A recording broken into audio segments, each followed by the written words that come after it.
This press conference was called to talk about our transfer portal class, some changes we made within our organization. But I would be remiss if I did not address Greg Brooks Jr. and the situation that unfolded in a interview that was done on Good Morning America. There's many things I can't say because it is pending litigation, obviously, but here's what I can tell you. It is factually incorrect to state that I was not there by Greg's side through this ordeal. I was there on multiple occasions. We had somebody from my staff that was there virtually every single day. We love Greg. We love him for the person that he is, for the competitor that he is, and the battler that he is, and can only wish him continued progress as he goes through an incredibly difficult time. But it was important for me to set the record clear as to my care, my love for Greg Jr. during this very difficult time.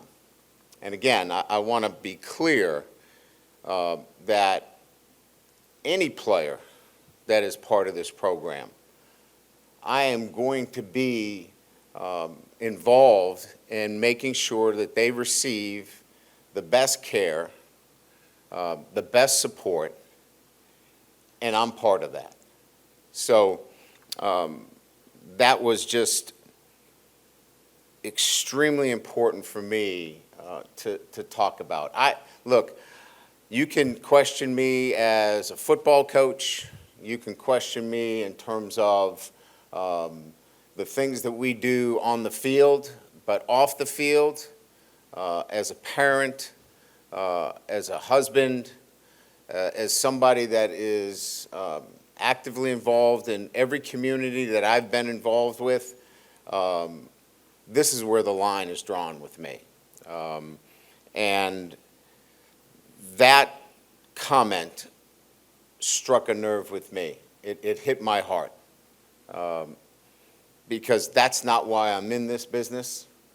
I've been in it for our players, will always be in it for our players, and it rattled me that somebody could possibly be so factually incorrect in stating that I was not part of Greg Brooks Jr.'s care and support. And the support was the entire university, the entire community. So I needed to make sure that that record was clear. All right. We've put together, kind of some talking points. Obviously we don't have a high school player that will sign today. All of our high school players signed in the December signing period, and at that time we were able to talk about them individually, ask and answer questions about them. We have 15 of them here that are in our off-season program. We're excited about them, but we also supplemented that with a transfer portal class that by many publications felt it was an elite group. And we had 16 total transfers come in, 8 on offense, 7 on defense, and 1 special teams player. And we're pretty excited about that. They give us a experienced group that has played high-level football and blends to the existing program that we have. So from that perspective, combined with 3 straight top 10 high school signing classes, we wanted now to enter into adding to that roster. And I think we addressed it, and we believe that this group now is such that we can compete for a championship. I think when we talk about some other things, we're very appreciative of our fans and the generosity. The $1 million match that I put out there relative to NIL, it looks like we've met our goals, and I couldn't be more excited about that and the direction that allows us to continue to move relative to NIL. So we had an anonymous gift that matched it in its totality, plus I think there'll be a release here in the next 48 hours that we also were able to match the initial NIL. So that's pretty exciting. We shifted, as I mentioned, we shifted some duties around within our support staff. I'll be able to talk about a few of those. And I think it's suffice to say that we've got some change, but some continuity, which I like the blending of both as it relates to our support staff. And then, finally, we take this group now and are excited about what spring ball looks like for us. So that's kind of the overall tenor. It's unfortunate that we had to lead in the manner that I did, but I thought, again, it was absolutely crucial to address when my integrity and character is being attacked. I need to respond. And again, if it was football related, if it was about play calling or selection of recruits, that's open for anyone. But when it comes to the care and the love for one of my former players, I needed to set the record straight. So with that, we'll open it up to questions. Brian, I was just curious, with RevShare coming on board eventually, were you asked to streamline any of your operations here, or did that precipitate? No, okay. no, and I think that's a natural question to ask, and that revenue sharing comes to us, assuming that the House NCAA decision, is finalized. But I know there are some programs around the country that have had to cut back, but that has not been the case here. Yeah, Coach, bringing in Alex Atkins as tight ends coach and then run game coordinator, can you maybe just explain the run game coordinator aspect of what he's going to be doing and how he's going to be working with Joe Sloan and Brad Davis to help with the run game? Yeah, so first of all, excited about Alex and his addition to our staff. He brings a great deal of experience as a coordinator, but more importantly, his depth and background in the run game. As an offensive line coach, he adds another perspective in that room with Brad. He will not be, stepping on Brad's toes. Brad's done an incredible job. This is really having somebody that will coach the tight ends and have a specific focus towards our run game and how it marries and matches to what I'm looking for within our overall offensive structure. So having somebody that is dedicated to that, having somebody that has his eye on it every day, I felt where we are today that was a great need, and to get somebody with his kind of experience and building run games in particular. So again, I just think the need, the timing, all of those things make it a great fit. You touched upon it a little bit already, but with the return of Nussmeier, this transfer class you've got and other talent, how excited are you to get to work with this team in the spring, and what kind of team do you think this could be? Well, I'm excited to be, back in this building. Certainly the 2.5 weeks that the head coach gets on the road is a very small period of time, but one that's very intense, and so you're out of the building. So you don't really get a chance to spend time with, over 30 players that are coming back into the program. So I'm just excited to get a chance to be around our guys, continue to build the chemistry of the 2025 team. But the big picture plan is exactly what you said. It was to surround Garrett on offense, to give Blake the pieces that he needs on defense to have a championship roster. And I believe we did that on paper. Now we need to go to work on that, and that work is in the details over the next few months. Coach, with Colin Hurley, how's his recovery going, and when do you expect, if and when, he will return? Well, as you know, we've left because of his age. At 17, he's under 18. We've left a lot of that up to the family. I've been there to see him on multiple occasions. Progress is real. He is back in Jacksonville, and reports in talking to his dad yesterday were really positive. So we're, again, this is another scenario where there's a recovery process here for him. But I think everybody's optimistic.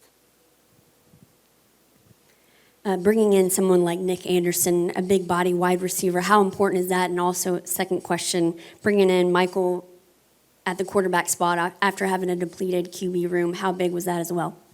Well, all of these pieces were clearly part of the design in what we were trying to achieve in, getting Garrett some more weapons. And then securing the investments that we've made across the board. Obviously Colin puts us in a different situation. He was healthy at the time when we went through the portal. We hope that he will be able to join us later. But Michael is a young man that has SEC experience, and we wanted to supplement that in our room. If you're going to go out and upgrade your roster in the manner that we did, continue to develop your football team, I think we all know that at some time, number 2 may have to be called upon. And if he does, we feel like we've got in Colin and certainly with Michael, we've got 2 guys that can go in and continue to compete for a championship. Hey, Coach, now that you've, gotten to see some of these guys, they're working out all of that, who kind of jumps out from the portal that you think, look, we needed this at this position, and this is a guy that looks like he can help us? I think experience at the tight end position to marry with, a really exceptionally young player in Tradez, but bring in Bauer Sharp, who's got a lot of experience and, a veteran kind of presence there at the tight end position. He's been outstanding. I think Jack Pyburn brings more than just his ability on the field, but how he impacts everybody in the locker room and in the weight room. His demeanor, his attitude is infectious. I think those 2 guys. I think we've already talked about the wide receivers. I think all of them have been working out hard with our quarterbacks, and I can tell you just by the numbers, they live up to what the speed quotient and things that have been out there about them. We're backing that up with Catapult. So all of those wide receivers are making an impact. And I'd say, Mansour Delaney has been very, very, I think, impactful at the cornerback position. We've got some younger guys, some guys with experience, but we don't have a veteran player back there, and his leadership and just the way he's handled himself has been outstanding. Coach, do you have an estimate on how many guys you'll be looking for in the portal in the next window? And do you know if Kyron Lacey can go through your pro day in March? I think we go into this next portal window with no expectations of we need to get somebody out of the spring portal. It would have to be something that just was a right fit for us. So we don't go into the second portal with any expectations like we had going into the December portal. Relative to Kyron, I know his lawyer just recently provided some information. That's all I know. We're going to have to monitor that situation, probably, before we make any decisions relative to his status in pro day. Brian, I know you probably addressed this before, but Garrett Nussmeier, coming here and finding a quarterback who has his background, in football, and a dad who's a coach, what advantages has that been for him during his career and now going to his final year? Well, I think it starts back with him staying here when Jaden Daniels is here. Very easily could have jumped into the transfer portal. I think being the son of a coach, maybe there is that, I would say, understanding or conversation about persistence and waiting for your opportunity. And I think as a coach's son, a lot of those things were probably discussed. And I think at the end of the day, I'm sure it was Garrett's decision, but he comes from a coach's, family, and those things were always discussed. And so I think that probably led to him waiting for his opportunity. And then, being from a football family,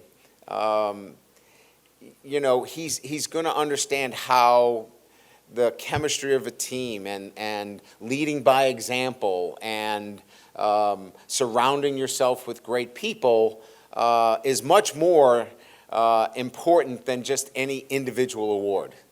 And I think that's what he brings to the culture of our football team. And I think that, and I don't think I'm reaching, is something that when you're around the game your entire life lends itself to thinking that way. Coach, can you talk about Trey'Dez Green and him out on the basketball court? How does that affect him trying to put on muscle and timetable on Colin Hurley? Yeah, so certainly we're excited about Trey'Dez, and this is something that he wanted to do. This is something his family and I talked about, and we talked about that this was going to be hard. You're playing in the SEC in both basketball and football. He's probably lost a little bit of weight, but he's involved in our weight training. So he is training physically in the weight room with our guys. He is not tapped out of that, which obviously we're excited about. But he's lost a little bit of weight. Running up and down the court from a cardiovascular standpoint is a little bit different than, cutting off the C-gap. So I think from that perspective, we're fine because we're going to continue to train him and really excited about his future. Obviously, we're all looking at Colin, and again, it's a day-to-day situation. And talking to his dad, Charlie, there's really good progress.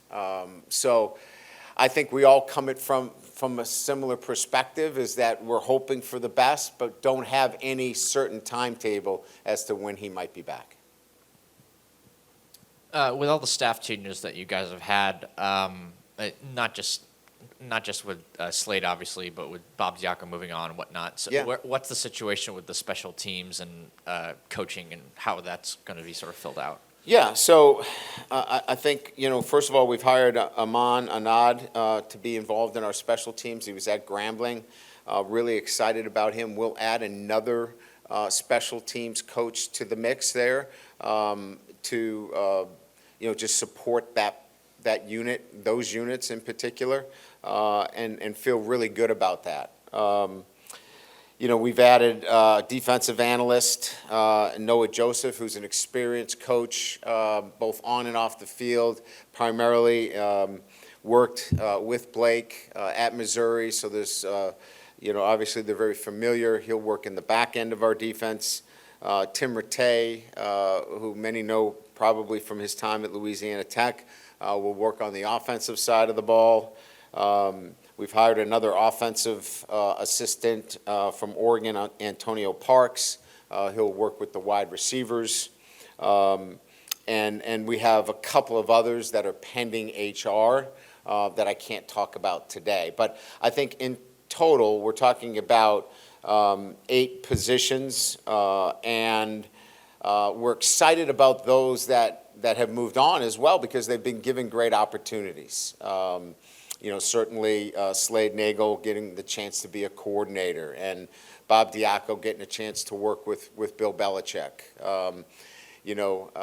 I think I go across the board. Every one of the coaches, Coach Fitch now gets a coordinator's position at Charlotte. All of them got leadership positions or positions where it can enhance their career. So we're really excited about that.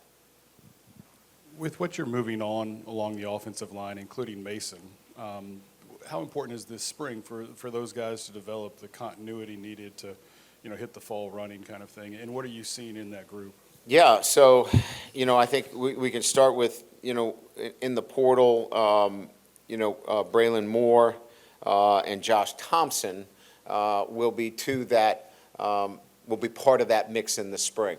But it's important to point out that, there's going to be great competition. And you saw that in the bowl game, how really if you look across the board, Miles Frazier is the only player that does not return in that unit. So all of those guys will get the opportunity to compete, plus the 2 that I've mentioned that were starters both at Virginia Tech and Northwestern.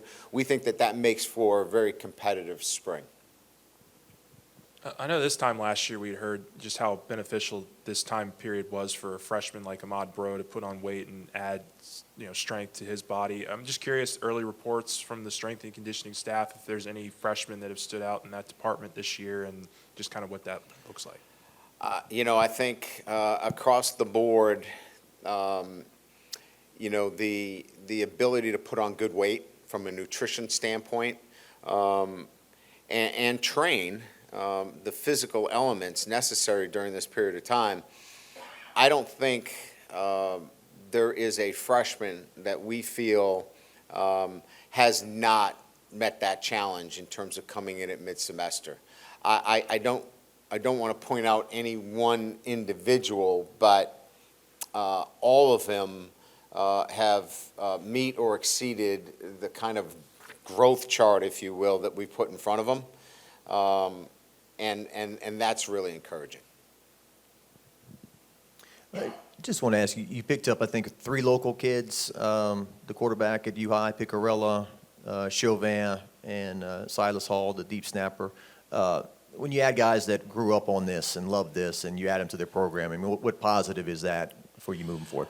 Well, I think you just look at, the roster itself. We want to be able to pull our base. Our base starts in this greater Baton Rouge area and continues throughout the state of Louisiana. So, look, with the new settlement coming down, and assuming that it does, your roster is going to be tightened. The numbers are not out there yet, but I can tell you that if you're a walk-on in this program, you're looked at as a scholarship player.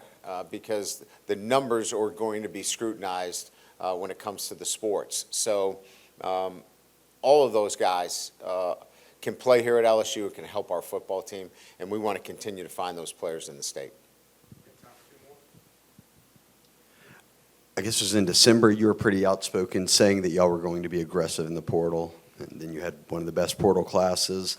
I'm just curious, your personal view of where LSU, your program, sits with all the changes of college football, portal, NIL, maybe kind of where y'all are now versus where y'all were even 6 months ago, a year ago. Well, I think I would begin by, how do you use the portal, right? The portal is set up for,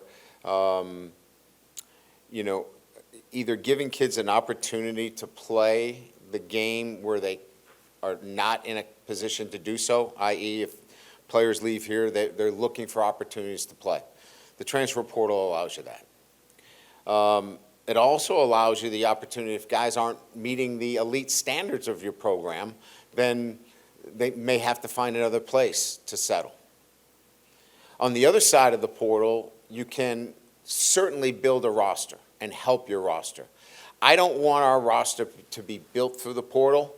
I would like it to be topped off. This year was a little bit heavier. We felt more across the board, and evident 8 on offense, 7 on defense, and 1 special team, that we needed more depth and more experience across our roster to be a championship roster. So I believe that the portal has served us from that perspective in terms of additions and others that have left, that we strengthened our program. I think we've made incredible strides relative to NIL and the importance of how monies are raised and making sure that our fan base is educated about that. And I think I've been at the front of that with the $1 million match. And so I think all of those were in a much better place than we were, say, 8 months ago. Our roster, our staff, our focus on NIL, our ability to raise money for NIL have put us in a position where I know our program is now poised to be a championship program. Coach, with Tamarcus Cooley, the safety from NC State, what did he sort of bring to the table that caught your guys' eye? Well, I think when you're looking at that position, you're either trying to get a third corner on the field or you're trying to get the next best safety on the field, depending on how you play that position. He can do both. So his versatility, his ability to play man, his ability to run down plays really stood out to us. And an experienced player at that position. We're not very experienced at that position. Going into camp, Juwan Johnson was a backup, and that's a true freshman. So having an experienced player at that position allows, again, and I think I said this earlier, allows Blake many more opportunities to do the things that he needs to do on defense. Thank you so much. Appreciate it.